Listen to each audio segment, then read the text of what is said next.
चलिए आज ये वेब का लेक्चर नंबर 8 है। और अभी तक हमने वेब के जो चैप्टर पढ़े हैं उसमें बेसिक जितनी भी बातें हो सकती थी वो कर ली थी। आज वेब के हम लोग जैसे सुपरपोजिशन ऑफ वेब पढ़ा था तो उसके आगे कंटिन्यू करेंगे।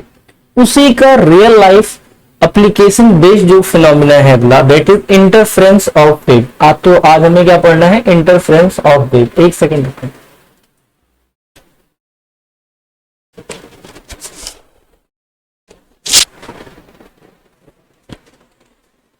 तो आज हम लोग पढ़ते हैं इंटरफेरेंस ऑफ वेव। तो सबसे पहले यही जानेंगे कि क्या होता है इंटरफेरेंस ऑफ वेव और इंटरफेरेंस ऑफ वेव को समझते हैं। तो समझे जरा, अभी तक हमने पढ़ा था कि जब दो वेव सुपर इम्पोज करती थी यानी सुपरपोजिशन पढ़ा था कि जब दो वेव मिलती थी तो उनके एम्पलीट्यूड में कुछ चेंज आता था। उनके एम्पलीट्यूड में कुछ चेंज आता था यानी कि कह लो कि एम्पलीट्यूड अगर चेंज हुआ तो इंटेंसिटी भी चेंज होती थी। जहां तक बातें हमने पढ़ी थी सुपरपोजिशन। इसी के जस्ट आगे की एक बात और करते हैं कि जब एम्पलीट्यूड बढ़ा या एम्पलीट्यूड घटा या कुछ भी कह लो कि एम्पलीट्यूड में चेंज आया तो उससे इंटेंसिटी में भी क्या हुआ? चेंज आया। तो एम्पलीट्यूड के चेंज होने से इंटेंसिटी चेंज होती। अब इसी को समझो कि अब यहां पे हम लोग पढ़े कि अगर हमारे पास दो कोहेरेंट वेव हो, क्या हो हमारे पास? दो कोहेरेंट वेव हो। अब आपके मन में सवाल आएगा व्हाट इज कोहेरेंट वेव? तो हमने आपको बताया था, तो फिर से समझे। को का मतलब सेम और हेरेंट वेव का मतलब ऐसी वेव जिनका phase difference with respect to time change ना हो। यानी कि ऐसी वेव, एक बार जरा बताना है साथ में कोहेरेंट वेव क्या होगी। सबसे पहले हमको यही समझना है, इंटरफेरेंस ऑफ वेव समझने से पहले कोहेरेंट वेव क्या होनी चाहिए। ऐसी वेव जिनका फेज डिफरेंस टाइम के बदलने के साथ ना बदले, कांस्टेंट रहे। तो ये किस पे डिपेंड करेगा भाई? हमने क्या समझा कि ऐसी वेव जिनका फेज डिफरेंस टाइम के साथ में चेंज ना हो। तो अब आओ जरा समझते हैं व्हाट इज इंटरफेरेंस। तो इंटरफेरेंस में क्या है जरा देखिए कि दो कोहेरेंट वेव, अभी तक जैसे देखो यहां पे क्या था कि कोई भी वेव मिला देते थे। सुपरपोजिशन में क्या होती थी कि कोई भी वेव मिल जाती थी, लेकिन इसमें क्या होगा कि दो कोहेरेंट वेव, ध्यान से समझिए कि जब दो कोहेरेंट वेव सेम फ्रीक्वेंसी की, क्या याद रखना है? दो कोहेरेंट वेव सेम फ्रीक्वेंसी की जब एक दूसरे पे सुपर इम्पोज करती हैं या मिलती हैं तो उनकी इंटेंसिटी कहीं पे तो मैक्सिमम या कहीं पे क्या हो जाती है? मिनिमम हो जाती है। समझे ध्यान से? यानी कि आप अगर ध्यान से देखें तो ये एक सुपरपोजिशन ही है। बस हम क्या देख रहे हैं कि दो स्पेशल केस क्या लेने हैं? कोहेरेंट वेव होना चाहिए और फ्रीक्वेंसी क्या होनी चाहिए? सेम होनी चाहिए। यानी कि हमने सीखा कि दो कोहेरेंट वेव सेम फ्रीक्वेंसी की अगर सुपरपोजिशन में आती है या एक दूसरे पे सुपर इम्पोज होती है तो उनकी इंटेंसिटी में चेंज आता है। कहीं इंटेंसिटी मैक्सिमम हो जाती है तो कहीं पे तो इंटेंसिटी क्या हो जाती है? मिनिमम हो जाती है।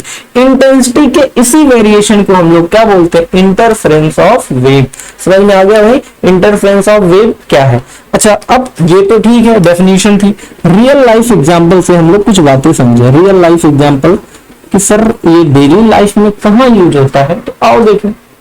जैसे मान लो आपका एक ये वूफर सिस्टम है, ठीक, वूफर सिस्टम है और इसी से आपने ना दो साउंड कनेक्ट कर दिए और दोनों के साउंड का फेस एक तरफ कर दिया तो आप देखोगे ना कि दोनों के ना जो रियल है साउंड में कुछ चेंज आएगा। जैसे देखो सेम सोर्स से निकल रहे हैं, कुछ वेव इधर आएगा तो इसी से जो आवाज की इंटेंसिटी बहुत लोगों को ये डाउट होगा सर इंटेंसिटी क्या है? तो इंटेंसिटी मतलब नथिंग कि आवाज धीरे आ रही है या तेज ही इंटेंसिटी होती है। तो आप देखोगे ना साउंड की इंटेंसिटी में कुछ चेंज आएगा, ठीक।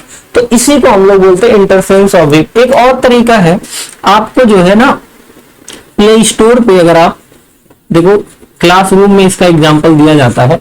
कैसे किया जाएगा ध्यान से समझे।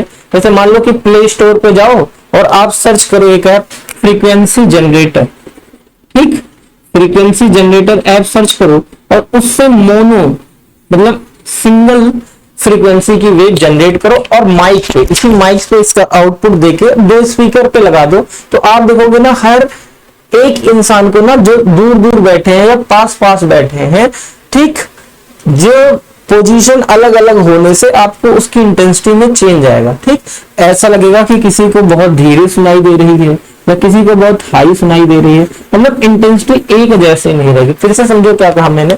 देखो रियल लाइफ में क्या है ना कि जो फ्रीक्वेंसी निकलती है, जैसे आप बोलते हो ना, तो बहुत चीजों का मिक्सअप होता है। तो इसलिए कहा जाता है कि प्ले स्टोर से अगर आप ऐप डाउनलोड करें मिल जाएगा फ्रीक्वेंसी जनरेटर, और माइक में उसका इनपुट दे तो यही माइक का इनपुट आगे जाएगा।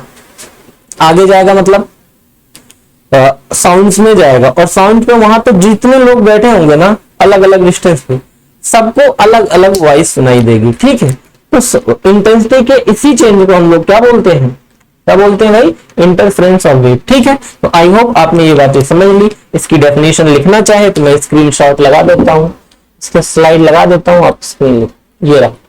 ठीक, देखिए लिखा है फिनोमिना बेस्ड ऑन सुपरपोजिशन पे क्या है, इंटरफेरेंस। क्या है, इंटरफेरेंस। अब इंटरफेरेंस क्या है देखो, when to coherent wave of same frequency propagate in same direction and super impose one another, then the intensity of resultant wave becomes minimum at some point and some points it becomes minimum. This phenomena of intensity variation with respect to position is known as interference. तो यही चीज अभी हमने समझा दी आपको, interference क्या है। I hope आपने ये बातें समझ ली, और जो आपके सामने स्क्रीनशॉट ले सकते हैं ताकि आपको ये नोट्स बनाने में काम आए। अब दूसरी चीज देखो, यहां से ना इस जब दोनों ये मिले ना तो कुछ एनर्जी में चेंज आया, तो क्या ये एनर्जी का हो सकता है लॉस हो सकता है एनर्जी का कुछ गेन हो।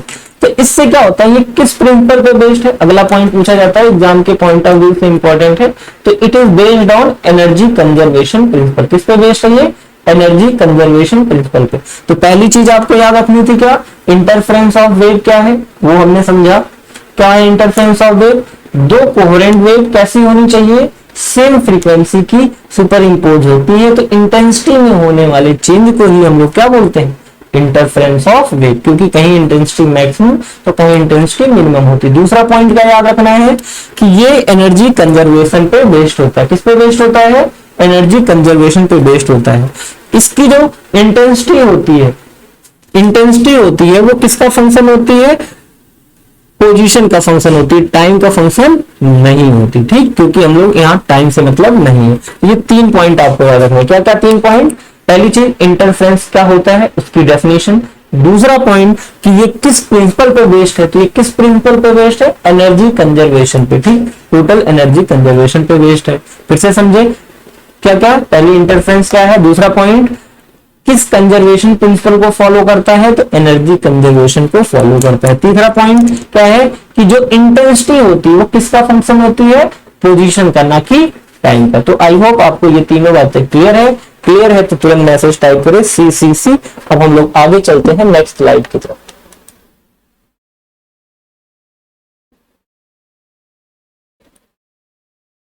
चलिए, हो गया है नोट,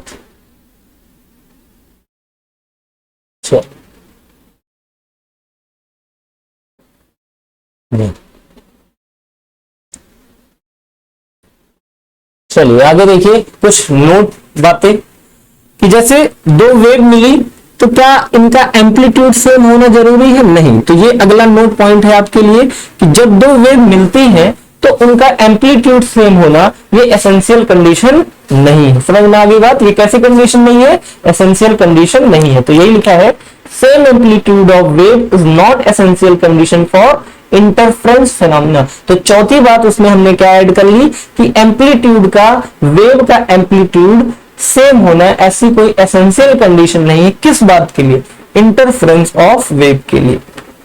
कोहेरेंट वेव ये ऑलरेडी डिस्कस हो गया, फिर से मैं पढ़ देता हूं। Wave for which difference remains, wave for which phase difference remains constant with respect to time, ठीक है, are known as coherent wave. ठीक है, दीज आर प्रोड्यूस्ड बाई, किससे प्रोड्यूस होती है, कोहेरेंट सोर्सेस से। चलिए बहुत अच्छा, यहां तक आपने सारी बातों को समझ लिया। ठीक है, तो अभी तक हमने कितनी बातें सीखी, इंटरफेरेंस ऑफ वेव क्या होता है, किस प्रिंसिपल पर बेस्ड होता है, वही मन में बोला करें ताकि थ्योरेटिकल पार्ट आप आसानी से कवर कर लें। जैसे हमने पूछा आपने इंटरफेरेंस का वेव, तो इंटरफेरेंस ऑफ वेव, तो तुरंत आप डेफिनेशन अपने मन में वहीं पे बोल सकते हैं। दूसरा किस प्रिंसिपल पे बेस्ड है, एनर्जी कंजर्वेशन पे। तीसरा पॉइंट दूसरा पॉइंट क्या है कि जो इंटेंसिटी होती है वो किसका फंक्शन होती है, पोजीशन का, ना कि टाइम का। चौथा पॉइंट अभी अभी जो सीखा कि एम्पलीट्यूड का सेम होना ऐसी कोई एसेंशियल कंडीशन नहीं है। किस बात के लिए, फॉर इंटरफेरेंस फिनोमेना, ठीक। और कोहेरेंट वेव ऐसी वेव जिनका फेज डिफरेंस टाइम के रेस्पेक्ट में चेंज ना हो, ठीक, उन्हें हम लोग क्या बोलते हैं, कोहेरेंट वेव, ठीक। ये कहां से प्रोड्यूस होती है, कोहेरेंट सोर्सेस से। चलिए यहां तक बातें समझ में आ गई, ये थ्योरेटिकल पार्ट समझ में आया। अब इसका हम लोग ना मैथमेटिकल एनालिसिस देखेंगे। चलिए यहां तक देख लीजिए आप, ठीक।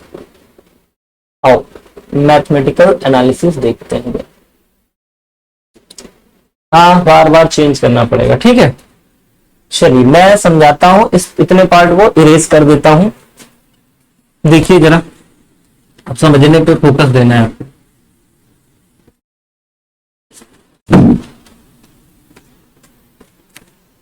पढ़ते रहिए, अब लॉकडाउन खत्म होने वाला है जल्दी। सब कुछ सही रहा तो क्लासेस जल्दी ही अवेलेबल होगी। जैसे ये देखिए आप,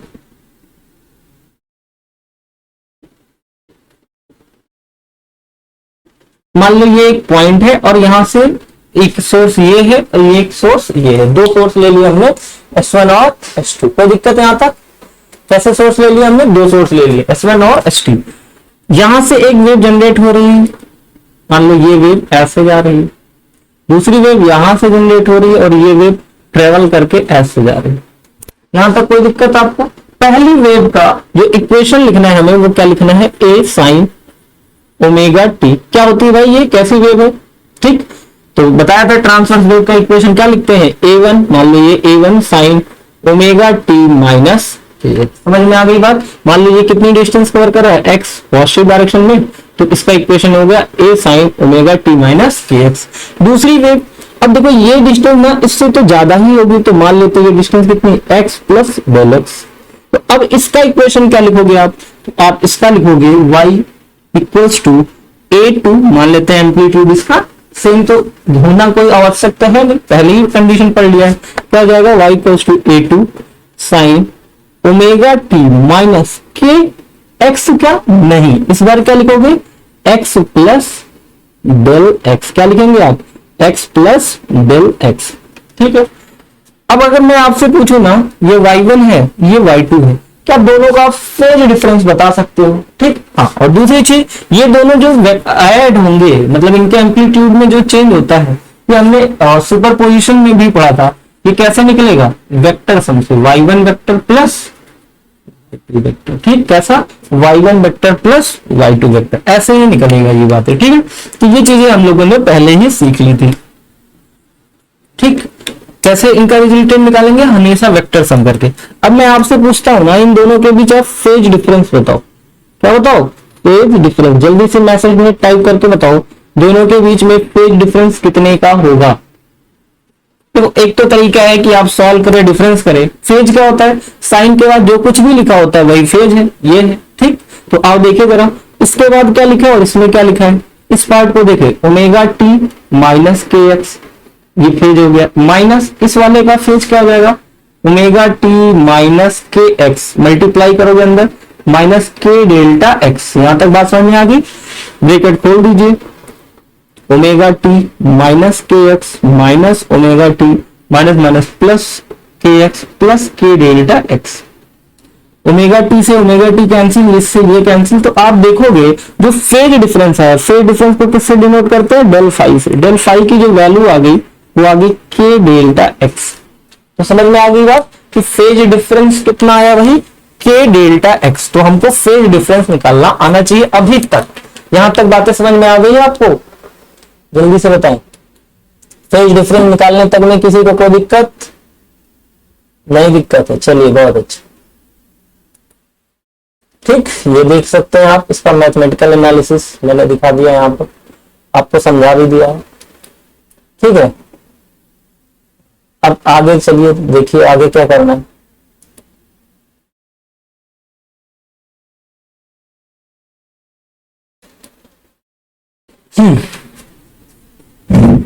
एक सेकेंड रुकिए, मैं इसको इरेज करता हूं। पे कहाँ रखा दिया,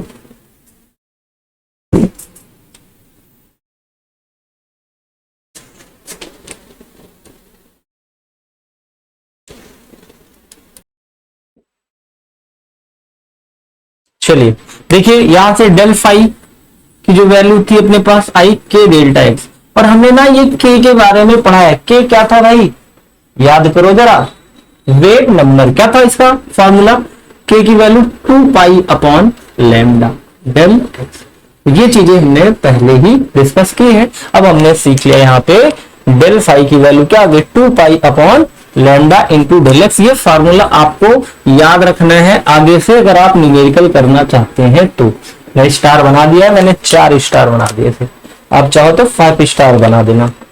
ठीक, तो डेल फाई क्या है, फेज डिफरेंस, 2 पाई कांस्टेंट है, लैम्डा वेवलेंथ, डेल एक्स क्या है, पाथ डिफरेंस। तो याद रखना this is the relation between phase difference and path difference. किसके किसके बीच रिलेशन है, फेज डिफरेंस और पाथ डिफरेंस के बीच, दोनों के बीच रिलेशन है। आप इसको याद रखेंगे, जल्दी से नोट करें यहां तक बातें। ये फॉर्मूला आपको याद रखना है, ठीक है। तो यही चीज आप स्क्रीनशॉट भी ले सकते हैं अगर यहाँ पे जैसे चीजें विजिबल ना हो। इसलिए बताएं कि क्लास टाइमिंग पे आप सुनने पे ज्यादा फोकस करें, क्योंकि इसके क्लास नोट्स तो आपको ऐसे भी लास्ट में मिल जाएंगे, स्क्रीनशॉट भी मिल जाएगा और पीडीएफ भी मिल जाएगा। तो जल्दी से नोट करें, ये चीजें समझ में आनी चाहिए आपको। Relation between phase difference and path difference, ये आगे के लिए बहुत ही यूजफुल होने वाला है, तो जल्दी से नोट करें। चलिए अगले टॉपिक की तरफ मूव करते हैं। देखिए अपना अगला टॉपिक क्या है, इसी के आगे हम लोग जो अगला टॉपिक है वो देखिए क्या है।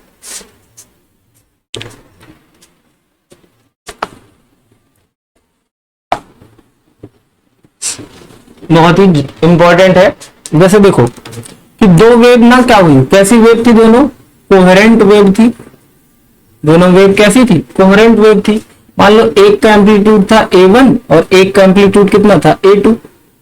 दोनों जाके ना किसी एंगल मान लो थीटा पे मिल रहे हो, दोनों जाके कितने एंगल पे मिल रहे हो, थीटा पे मिल रहे हो। तो इनका रिजल्टेंट एम्पलीट्यूड मान लो एक दोनों मिलकर एक नई वेव जनरेट कर रहे हैं, ये एम्पलीट्यूड। तो ये जो रिजल्टेंट एम्पलीट्यूड है ना, ये कैसे निकालेंगे, तो ये हमने सुपरपोजिशन में पढ़ा है। A equals to A1 square plus A2 square plus 2A1 A2 cos theta. मतलब दोनों के रिजल्टेंट जो निकलेंगे वो कैसे निकलेगा, वेक्टर सम से। तो वेक्टर सम वाला फार्मूला लगा दिया, A equals to A1 square plus A2 square plus 2A1 A2 cos theta. यहां तक चीजें हमने पढ़ ली थी, ठीक है। ये एम्पलीट्यूड का स्क्वायर है, ठीक। इसका इक्वेशन पूछे तो क्या लिखोगे आप, y इक्वल्स टू नया एम्पलीट्यूड क्या है A, फ्रीक्वेंसी क्या रहेगी, सेम ही रहेगी omega t minus k x, और मान लेते हैं इन दोनों का जो रिजल्टेंट आएगा वो एंगल मान लेते हैं कितना है, थीटा। तो इतनी चीजें आपको याद रखनी है, omega t minus k x plus theta. Resultant कैसे निकलेगा, ये इंपॉर्टेंट है ये फॉर्मूला। तो अगर ये रूट ना लिखना चाहो तो आप ऐसा लिख सकते हो, A square equals to A1 square plus A2 square plus 2A1 A2 cos theta. समझ में आ गई बात। नेट एम्पलीट्यूड निकालना हमने सीख लिया। अब देखो ध्यान से, लेकिन ना हमने इंटरफेरेंस में ना एम्पलीट्यूड की बात नहीं की, हमने बात तो किसकी की, इंटेंसिटी की, और इंटेंसिटी तो अभी आई नहीं। तो अब हम लोग ना इंटेंसिटी को लाते हैं, पहली बार किसको लाते हैं, इंटेंसिटी को। तो हालांकि आप वेव ऑप्टिक्स में बहुत ज्यादा डिटेल में पढ़ेंगे इस पार्ट को, कि जो इंटेंसिटी होती है वो एम्पलीट्यूड के स्क्वायर के डायरेक्टली प्रोपोर्शनल होती है। यहां तक बात समझ में आएगी। जो इंटेंसिटी होती है वो एम्पलीट्यूड के स्क्वायर के डायरेक्टली प्रोपोर्शनल होती है। यानी कि हम चाहे तो इसे लिख सकते हैं I equals to KA square. सही है। अगर मैं यहाँ पे A1 स्क्वायर लिखूंगा तो यहाँ पे क्या लिखा होगा, I1। ठीक, तो इसी तरह से जरा इनको रिप्लेस करके देखो, I को A स्क्वायर के प्लेस पे क्या लिखा जा सकता है, देखो यहाँ से I1 बाई के। ठीक, अगर यहाँ पे A2 स्क्वायर है तो I2 बाई के। A है तो सपोज मैंने मान लिया I अपॉन के। के क्या है, कॉन्स्टेंट। A1 स्क्वायर तो क्या लिख देंगे, I1 अपॉन के। यहाँ पे क्या हो जाएगा भाई, I2 अपॉन के। ठीक है, क्योंकि I इसके प्रोपोर्शनल है। A1 के प्लेस पे क्या लिखे सर, देखो ये A1 स्क्वायर की वैल्यू है, तो अगर ये स्क्वायर है ना तो इधर आएगा तो क्या हो जाएगा, रूट में कन्वर्ट हो जाएगा। तो यही चीज यहाँ पे लिखा जाएगा, a1 की वैल्यू आएगी रूट आई अपॉन के। तो इसी तरह से 2a1 है तो मैं लिखूंगा रूट i1 अपॉन रूट के। i2 को a2 को क्या लिखेंगे, रूट i2 अपॉन रूट के, और ये cos थीटा रूट के इंटू रूट के हो गया, के सब में कॉमन है तो कैंसिल हो जाएगा। तो जो इंटेंसिटी का फॉर्मूला आ गया वो आया i1 plus i2 plus 2 root i1 और रूट i2 cos थीटा। तो समझना है आपको, इंटेंसिटी का फॉर्मूला और एम्पलीट्यूड निकालने का फॉर्मूला दोनों ही आपको आने चाहिए। हाँ, यहाँ पे थीटा मिल गए। डेल फाई क्या है, फेज डिफरेंस। क्या रहेगा, फेज डिफरेंस। यहाँ भी फेज डिफरेंस इसके किसके बीच, a1 और a2 के बीच में। ये रिजल्टेंट निकाला था, दोनों के बीच फेज डिफरेंस निकाल लेंगे, और यहां भी फेज डिफरेंस। तो समझ में आ गया, दोनों फॉर्मूला आपको याद होना चाहिए। आप स्क्रीनशॉट लेना चाहें तो स्लाइड में लगाता हूं, स्क्रीनशॉट ले लें। ठीक, स्क्रीनशॉट ले लें, इन शॉट। इसको पूरा कॉपी मत करिए, स्क्रीनशॉट ले ले, बाद में नोट्स बना ली। ठीक है भाई, चलिए ये समझ में आया।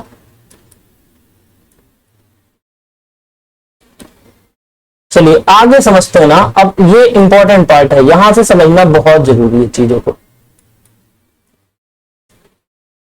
चलिए देखिए क्या आगे समझना है।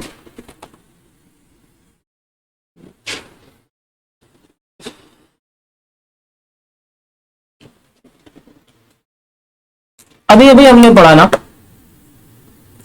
आई नेट का भी फॉर्मूला पढ़ लिया और ए नेट का भी। मतलब आई का फॉर्मूला क्या पढ़ा है, i1 plus i2 plus 2 root i2 cos del phi.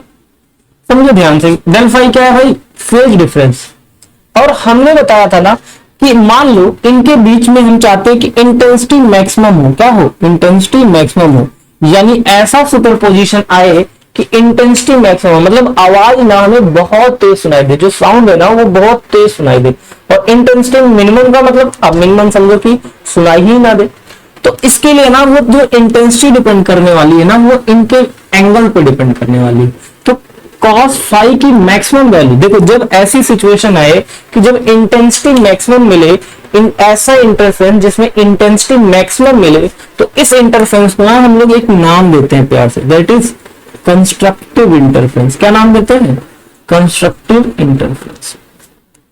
Constructive interference कब होगा, जब cos डेल फाई की वैल्यू मैक्सिमम होगी। और इसकी वैल्यू मैक्सिमम कितनी होती है, हमने बहुत बार ये चीजें डिस्कस की है।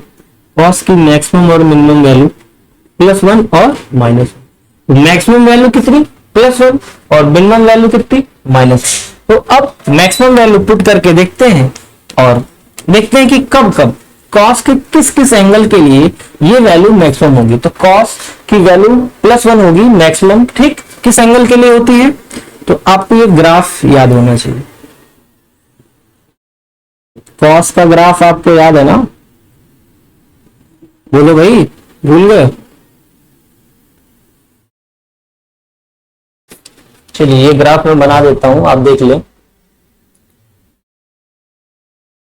ठीक दिख रहा है ना, हाँ, ये वैल्यू होती है +1, ये होती है -1। समझना बहुत जरूरी है, ये ग्राफ समझ लेंगे तो आपको चीजें याद नहीं करनी पड़ेंगी, नहीं तो ना आप याद ही करते रहे। आपने देखा होगा कि ये 1/4 साइकिल होता है, ठीक, ये जो है एंगल कितना होता है, 90 डिग्री, या बोलो π/2, ठीक, क्योंकि cos 90 की वैल्यू कितनी होती है, 0, cos 0 की वैल्यू 1। तो ग्राफ ऐसे बना।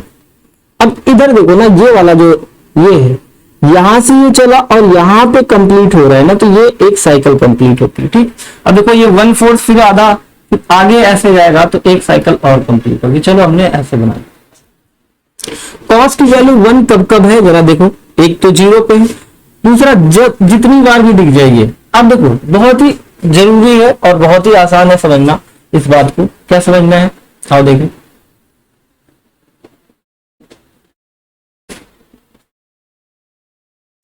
ठीक, तो cos की वैल्यू 1 कब होती है, पहला तो 0 पे, दूसरा एक साइकिल कंप्लीट होने के बाद फिर से 1 पे आ जाएगी। एक साइकिल कब कंप्लीट होता है? 2 पाई पे, तो इसी में 2 पाई और जोड़ दो, देखो आप 2 पाई। फिर अगली 1 कब मिलेगी? फिर एक साइकिल बाद 2 पाई से फिर कितना पाई? 2 पाई और जोड़ दो, 4 पाई।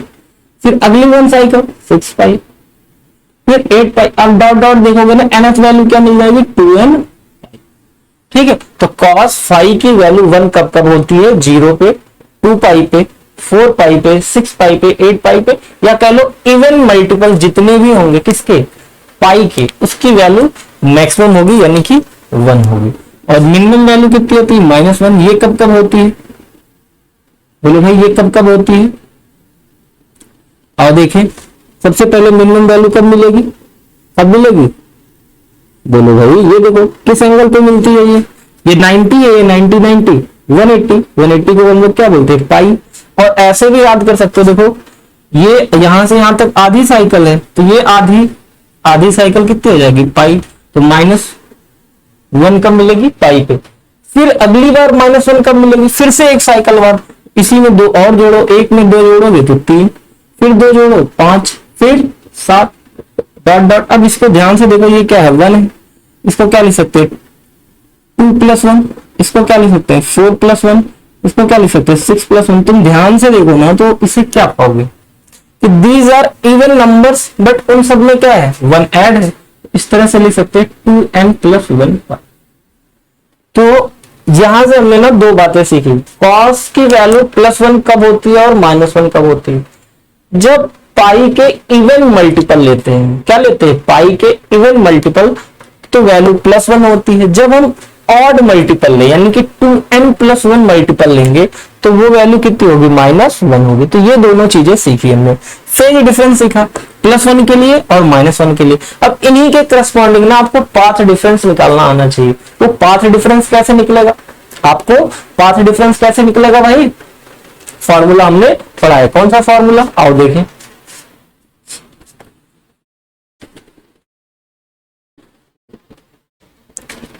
कंस्ट्रक्टिव इंटरफेरेंस के लिए हम लोग शॉर्ट में लिख रहे हैं CI, डिस्ट्रक्टिव इंटरफेरेंस के लिए DI। ठीक, फॉर्मूला क्या था हमारा? del phi equals to 2 pi upon lambda into del x।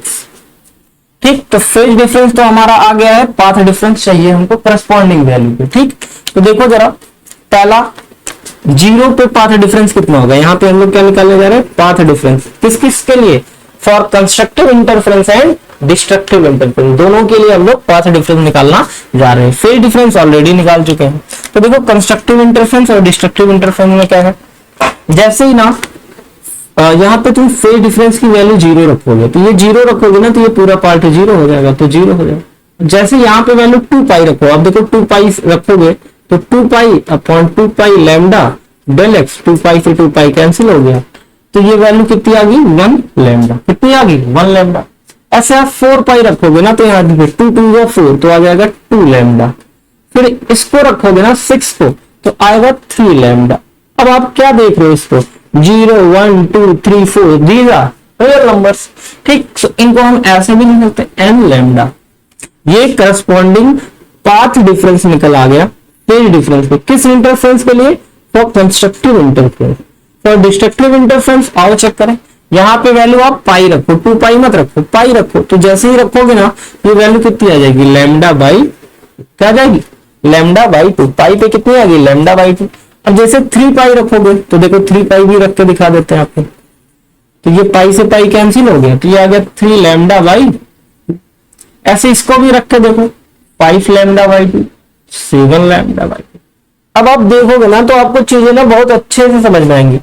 ये है क्या है भाई? ये हम 1 था तो 1/2 3 है, तो 3/2 5 है, तो 5/2 7 है, तो 7/, यानी कि हम क्या देख रहे हैं कि हर जो भी नंबर होगा उसी का हाफ। तो nth के लिए क्या हो जाएगी वैल्यू? 2n + 1/2 lambda. तो ये बातें आपको समझनी है। समझ में आ गई बातें? ठीक, चलिए यहां तक बातें हमने समझ ली कि 2n + 1/2 लैम्डा ये कंडीशन होगी, मतलब ये पाथ डिफरेंस होगा। किसके रिकॉर्डिंग? बोले भाई किसके लिए? For destructive interference. Constructive interference और डिस्ट्रक्टिव इंटरफेरेंस के लिए हमको फेज डिफरेंस और पाथ डिफरेंस निकालना आना चाहिए। यहां तक बातें समझ में आ गई?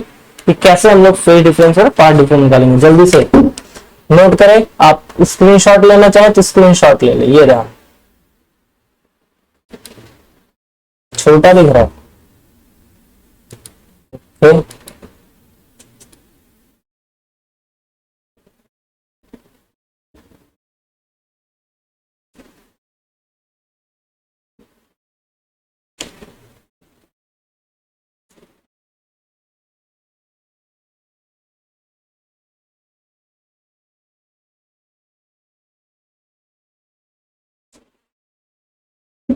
चलिए अब पूरा दिख रहा है, स्क्रीनशॉट ले लीजिए जल्दी से, जल्दी से लीजिए।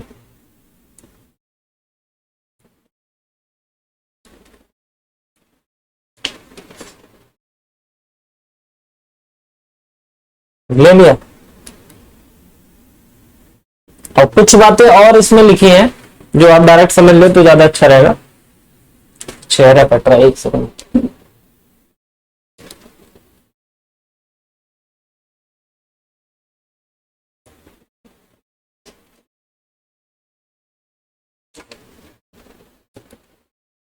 देखो जैसे लिखा ना टेबल में, आप देखो कंस्ट्रक्टिव इंटरफेरेंस और डिस्ट्रक्टिव इंटरफेरेंस दोनों आपके सामने दिख रहे हैं।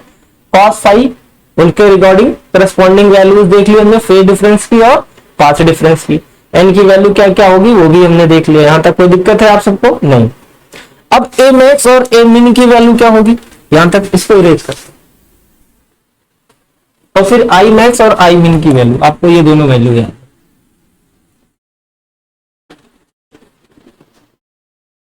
देखो एम्पलीट्यूड मैक्सिमम जानना है हमें, तो एम्पलीट्यूड का फॉर्मूला क्या था जरा याद करो, अंडर रूट a1 का स्क्वायर प्लस a2 का स्क्वायर प्लस 2a1 a2। अब मैक्सिमम एम्पलीट्यूड तब होगा जब cos फाई की वैल्यू कितनी हो, 1, कितनी हो 1, और ये वैल्यू कितनी होती है 1। अच्छा देख नहीं रहा, एक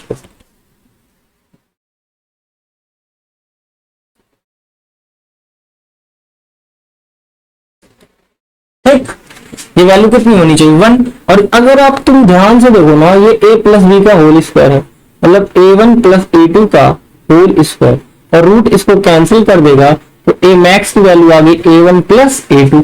ऐसे ही आप प्लस की वजह मिनिमम के लिए यहाँ प्लस की वजह क्या करोगे माइनस, तो a मिनिमम आ जाएगा आपका a1 माइनस a2। तो मैक्सिमम एम्पलीट्यूड और मिनिमम एम्पलीट्यूड भी हमने निकालना सीख लिया। मैक्सिमम एम्पलीट्यूड कब मिलता है, कंस्ट्रक्टिव इंटरफेरेंस में कि डिस्ट्रक्टिव इंटरफेरेंस में, कंस्ट्रक्टिव इंटरफेरेंस में। मिनिमम कब मिलता है, डिस्ट्रक्टिव इंटरफेरेंस में। इसी तरह से आई मैक्स, मैक्सिमम इंटेंसिटी कब मिलती है बोलो, कंस्ट्रक्टिव की डिस्ट्रक्टिव, कंस्ट्रक्टिव। डिस्ट्रक्टिव में क्या मिलेगा, मिनिमम मिलेगा। इन दोनों की वैल्यू भी हम लोग कैलकुलेट कर सकते हैं। क्या था formula, i1 plus i2 plus 2 root i1 root i2। अब देखो ये फॉर्मूला था इंटेंसिटी का, ये किसका फॉर्मूला आया अगर तुम ध्यान से देखोगे ना तो ये रूट का फॉर्मूला, ठीक। तो आई मैक्स अपना जो आ जाएगा root i1 plus root i2 का होल स्क्वायर, ये आपको याद रखना पड़ेगा। इंटेंसिटी, मैक्सिमम इंटेंसिटी का फॉर्मूला आई मैक्स का क्या हो जाएगा, root i1 plus root i2। इसी तरह से इसको तुम देख लोगे तो ये आ जाएगा root i1 minus root i2 का होल स्क्वायर। तो आपने क्या सीखा भाई, मैक्सिमम एम्पलीट्यूड। अब ये वैल्यू आपको याद रखनी पड़ेगी ताकि आप क्वेश्चन आसानी से लगा सके कम टाइम में। मैक्सिमम एम्पलीट्यूड क्या होगा, a1 plus a2। Maximum amplitude क्या होगा, a1 प्लस a2। कब होगा, कंस्ट्रक्टिव इंटरफेरेंस में। मिनिमम एम्पलीट्यूड कब होगा, डिस्ट्रक्टिव इंटरफेरेंस में। कितना होगा, a1 माइनस a2। समझ में आ गया। ऐसी इंटेंसिटी पे होगा, मैक्सिमम इंटेंसिटी कितनी होती है, root i1 plus root i2 का होल स्क्वायर। मिनिमम इंटेंसिटी कितनी होती है, root i1 minus root i2 का होल स्क्वायर। तो समझ में आ गई बात, ये मैक्सिमम एम्पलीट्यूड और मैक्सिमम इंटेंसिटी, ठीक। स्क्रीनशॉट ले सकते हैं आप फिर से। चलिए ये रही सारी बातें, वही तीनों चीजें हमने आपको लिखा दी, तो आप इसका भी स्क्रीनशॉट ले लीजिए जल्दी। ओके, यहां तक कोई दिक्कत?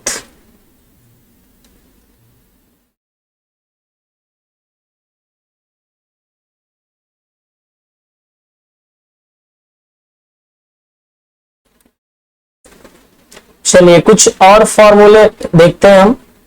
ये फॉर्मूले एक एक करके समझते हैं, कुछ और इंपॉर्टेंट फॉर्मूले। जो आपको याद रखने चाहिए।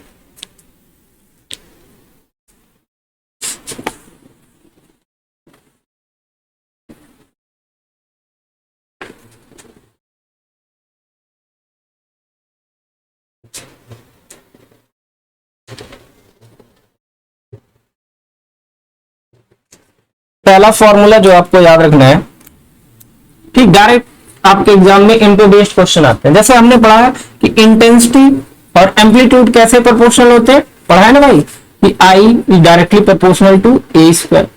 तो अगर रेशियो की बात करें तो I1 upon I2 equals to क्या हो जाएगा, बोलो भाई, A1 square upon A2 square. मतलब क्या है, सपोज उसने ना आपको दे दिया, बोला कि एम्पलीट्यूड का रेशियो है A1 रेशियो A2 दिया है 2:3, क्या दे दिया, 2:3, और आपसे बोले ना इंटेंसिटी का रेशियो बताओ I1 रेशियो I2, तो आप कैसे निकालोगे भाई, सिंपली स्क्वायर कर दो। तो 2 का स्क्वायर 4, 3 का स्क्वायर। जैसे एक क्वेश्चन और लेते हैं, एम्पलीट्यूड देके जब इंटेंसिटी का रेशियो पूछे तो आप सिंपल ऐसे कर दोगे, स्क्वायर कर लोगे। या फिर मान लो और दूसरा क्वेश्चन लेते हैं, A1 A2 दे रखा है 4:3, हमने आपसे पूछा I1 रेशियो I2 बताओ, क्या बताओ, I1 रेशियो I2 बताओ। तो फिर क्या हो जाएगा, ये चीज 16:9, क्या करेंगे, स्क्वायर करके ये कर देंगे। तो डायरेक्ट फॉर्मूले एक्सपेक्टेड होते हैं, इन फॉर्मूले पे बेस्ड क्वेश्चन ऐसे ही एक्सपेक्टेड होते हैं। ठीक, इसके जस्ट अपोजिट कैसे क्वेश्चन पूछ सकता है, इंटेंसिटी का रेशियो देके एम्पलीट्यूड का पूछ सकता है। जैसे बोला इंटेंसिटी का रेशियो है 16:9, तो A1 रेशियो A2 बताओ। इस केस में क्या करोगे, अभी तक स्क्वायर कर देते, अब रूट ले लो, तो 16 का रूट 4, 9 का रूट 3। समझना है बहुत ध्यान से। अगर एम्पलीट्यूड देके इंटेंसिटी पूछे, एम्पलीट्यूड देके इंटेंसिटी पूछे, तो इंटेंसिटी क्या होती है, एम्पलीट्यूड का स्क्वायर। तो जो रेशियो दिया है आप उसका स्क्वायर ले लेना, ठीक। और अगर इंटेंसिटी दिया है और एम्पलीट्यूड पूछो तो आप स्क्वायर रूट ले लेना, ठीक, स्क्वायर रूट ऐसे ले लोगे। तो ये पहला क्वेश्चन आप लोग, मतलब पहला फॉर्मूला याद रखेंगे। जनरली ऐसे क्वेश्चन एक्सपेक्टेड होते हैं आपके नीट में। तो अगला रेशियो देखो जरा ध्यान से, दूसरा जो आपको याद रखना है,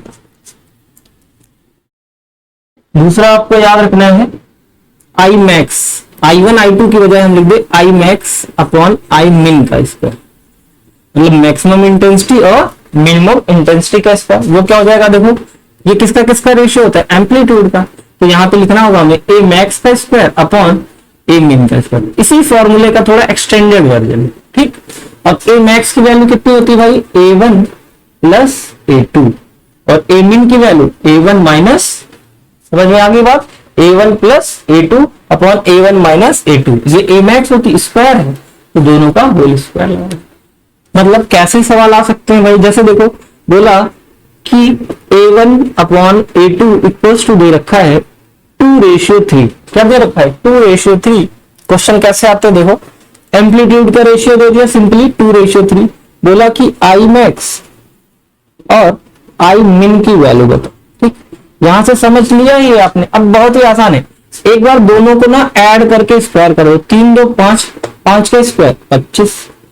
तो बड़ी वैल्यू मैक्सिमम के पास और मिनिमम के पास छोटी वैल्यू 3 में से 2 माइनस करो, ठीक है, कितना 1, 1 का स्क्वायर 1। ध्यान से समझे, ऐड करने पे वैल्यू मैक्सिमम मिलती है, सब्ट्रैक्ट करने पे वैल्यू मिनिमम होती है। तो ये क्वेश्चन भी आप देखेंगे ना प्रीवियस ईयर सीट में डायरेक्ट पूछे गए। कैसे, 3 2 5 का स्क्वायर 25। एक क्वेश्चन और लेते हैं, इसको खुद से जल्दी से रिप्लाई करो। A1 और A2 दिया है सपोज 3:4, और हम जानना चाहते हैं, चलो इस बार आई मिन रेशियो आई मैक्स ले लियो। तो पहले मिनिमम वैल्यू लिखी जाएगी कि मैक्सिमम, मिनिमम, फिर कौन सी मैक्सिमम। मिनिमम कैसे होती है, दोनों को घटा दो, 4 में से 3 या 3 में से 4, बात एक ही है। तो 1 आया 1 का स्क्वायर 1, दोनों को ऐड कर दो 7, 7 का स्क्वायर। तो आई मिन और आई मैक्स की वैल्यू भी आपको मिल गई। समझ में आ गई बात। तो ये दूसरे फॉर्मूला भी याद रखो, इस पे बेस्ड भी क्वेश्चन आपके एग्जाम में खूब पूछे जाते हैं। हाँ, इस बार तो कुछ ज्यादा ही उम्मीद है ऐसे क्वेश्चन पूछने के। चलिए एक और फॉर्मूला देखते हैं, तीसरा formula I max upon I मिन का। इसमें क्या था, एम्पलीट्यूड गिवन था। अगर एम्पलीट्यूड की बजाय ना इंटेंसिटी गिवन हो तो आई मैक्स का फॉर्मूला क्या था, √I1 प्लस √I2 का whole square upon root I one minus root I two का, ठीक। तो दोनों पे स्क्वायर लगाने से अच्छा आप कॉमन स्क्वायर लगा दो, ये फॉर्मूला, ठीक। आई मैक्स और आई मिनिमम के लिए पीछे हम लोगों ने डिस्कस की थी ना, ठीक है। तो याद रखना, यहां तक बात समझ में आ गई। ये तीनों फॉर्मूले आप समझ लिए, इन पे बेस्ड क्वेश्चन कैसे कैसे आते हैं ये भी हम लोगों ने देख लिया।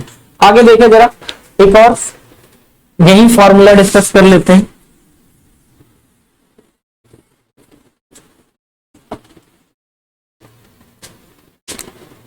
आई एवरेज, एवरेज निकालने का फॉर्मूला कैसे कैसे भाई एवरेज निकलेगा, आओ चेक करें। तो एवरेज कैसे निकलेगा, तो एवरेज हमेशा लिखना आई मैक्स और आई मिनिमम, मिनिमम और मैक्सिमम का दो वैल्यू है तो डिवाइड बाई 2, क्योंकि हमने पढ़ा है sum of number one total number. तो आई मैक्स की वैल्यू बोलो कितनी है, रूट, अरे बोलो भाई कितनी है वैल्यू, रूट नहीं, I one plus I two plus 2 root I one I two, सही है ना। आगे मिनिमम के लिए क्या होगा, I one plus I two plus की बजाय minus 2 root I one I, ये इससे कैंसिल आउट हो गया, डिवाइड में 2 रहेगा। तो देखो आई वन यहाँ आई वन यहाँ, तो कितना हो गया 2 आई वन, और आई टू यहाँ आई टू यहाँ, तो 2 आई टू, 2 कॉमन लेके आप कैंसिल आउट कर दोगे। तो आई एवरेज की वैल्यू क्या आ गई, I one plus I two. तो यहां से ना एक और कंक्लूजन पे हम पहुंच सकते हैं। वो कंक्लूजन क्या है, बहुत ही सिंपल। मान लो यहाँ पे 2 सोर्स की वजह 3 सोर्स हो, तो आई एवरेज निकालने के लिए आपको कुछ करना नहीं है, आई one plus I two plus I three ले लेना। 4 सोर्स हो प्लस आई फोर ले लेना। मान लो n सोर्स हो आई एन ले लेना। तो एवरेज इंटेंसिटी का एवरेज निकालने का ये फॉर्मूला हमारा बन गया। समझ में आ गई बातें। तो ये भी फॉर्मूला हमने पढ़ लिया। आपको स्क्रीनशॉट लेना हो तो आप स्क्रीनशॉट भी ले सकते हो, ठीक है। चलिए स्क्रीनशॉट लेना है, ओके रुकिए, स्क्रीनशॉट ले लीजिएगा, इन सब फॉर्मूले का स्क्रीनशॉट ले लीजिएगा, ठीक। चलिए आगे समझते हैं अपना अगला टॉपिक जो है, कुछ और फॉर्मूले जो आपको डायरेक्ट याद रखने चाहिए, वो क्या है आओ देखें, जिन पे बेस्ड आपको एग्जाम में क्वेश्चन डायरेक्ट मिलते हैं, खूब मिलते हैं। डिग्री ऑफ इंटरफेरेंस क्वेश्चन, बहुत साल पहले इस पे बेस्ड एक क्वेश्चन पूछा भी गया था, अरे 1981 के टाइम में, डिग्री ऑफ इंटरफेरेंस पैटर्न और डिग्री ऑफ हियरिंग परसेंट, ठीक। तो आपको याद रखना है f परसेंट की वैल्यू, ठीक, आई मैक्स माइनस आई मिन अपॉन आई मैक्स प्लस आई मिन इंटू 100, ठीक, ठीक है, ये याद रखना है। हाँ मैं इनको समझा देता हूं यहां तक फिर से। देखो ये अगला है आपकी स्क्रीन पे भी, आप देखो क्या है, डिग्री ऑफ इंटरफेरेंस पैटर्न और डिग्री ऑफ हियरिंग। आपको डायरेक्ट फॉर्मूले ही याद रखने, इनका डेरिवेशन ऑप्शन नहीं है आपके सिलेबस में। f परसेंट की वैल्यू आई मैक्स प्लस, मतलब मैक्सिमम इंटेंसिटी और मिनिमम इंटेंसिटी को पहले क्या कर दो आप घटा दो, फिर दोनों को ऐड करके डिवाइड कर दो और 100 कर दो। क्यों, ताकि वैल्यू परसेंटेज में आ जाए। और कंडीशन क्या है कि अगर f की वैल्यू 100% आई तो जो इंटरफेरेंस होगा ना वो परफेक्ट होगा, ठीक। यानी कि क्या होगा, बेस्ट मीन या कॉन्ट्रास्ट और क्लियर, मतलब जो आवाज है ना आपको वो बहुत ही क्लियर सुनाई देगी। अगर डिग्री ऑफ इंटरफेरेंस पैटर्न कितना आ गया 100%, तो वो चीजें बहुत ही क्लियर हो जाएगी। अब कंडीशन पूछता है, ये आपको डायरेक्ट क्वेश्चन पूछता है कि क्या क्या कंडीशन होती है परफेक्ट इंटरफेरेंस के लिए। तो पहली कंडीशन, परफेक्ट इंटरफेरेंस के लिए डिग्री ऑफ क्या होना चाहिए, इंटरफेरेंस पैटर्न कितना होना चाहिए 100%। पहली चीज कितनी होनी चाहिए 100% होनी चाहिए। दूसरी चीज आई मिनिमम, इंटेंसिटी मिनिमम कितनी होनी चाहिए 0 होनी चाहिए। तीसरी कंडीशन I1 I2 की वैल्यू कितनी होनी चाहिए I के इक्वल होनी चाहिए। चौथी कंडीशन कि दोनों का एम्पलीट्यूड भी इक्वल होगा। भाई देखो अगर इंटेंसिटी इक्वल होगी तो ही एम्पलीट्यूड इक्वल होगा, अदरवाइज एम्पलीट्यूड भी इक्वल नहीं होगा। तो ए मैक्स की वैल्यू कितनी हो जाएगी, यहां पे किसके लिए, ये जो कंडीशन पढ़े परफेक्ट इंटरफेरेंस के लिए ए मैक्स की वैल्यू कितनी हो जाएगी 2a, दोनों को ऐड कर दोगे। और ए मिन कितनी हो जाएगी दोनों घटा दो, ए और ए 0 हो जाएगी। और मैक्सिमम इंटेंसिटी कितनी हो जाएगी, 2i नहीं, कितना 4i, कितना 4i। तो ये बातें आपको याद रखनी है। 6-7 कंडीशन में आपको डायरेक्ट एग्जाम में क्वेश्चन मिल जाएंगे। कौन कौन सा, डिग्री ऑफ इंटरफेरेंस पैटर्न कितना होना चाहिए, 100%। किस बात के लिए, परफेक्ट इंटरफेरेंस पूछता है, कंडीशन फॉर परफेक्ट इंटरफेरेंस तो 100% होनी चाहिए इंटेंसिटी अगर इस केस में आ जाए।